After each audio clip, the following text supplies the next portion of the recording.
Hello there. So I'm gonna tell you how to use Umlaut in Obsidian.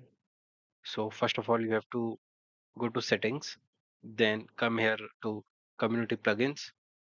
Then you have to install this plugin. You have to install this quick aid plugin.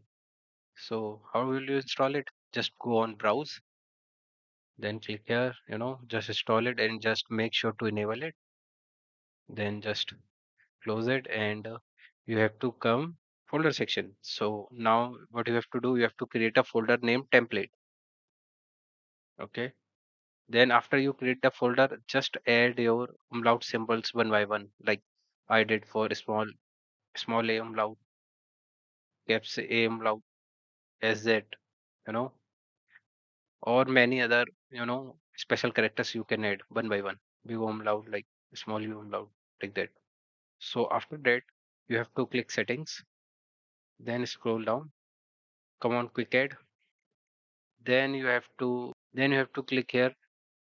You have to choose your folder path.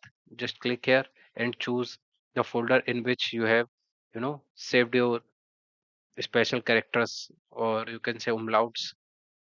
So I'll choose template like that, and then you have to create a macro. Click on manage macro. Just type the shortcut you want to add on it and click add macro. Close it, close it. Now suppose I have to type my umlauts. So what I'll do, I made my shortcut Alt plus O. So I'll press Alt plus O. Now all the shortcuts from the template folder are here. Now choose one of the shortcut like umlaut. Umlaut is here. Now type something.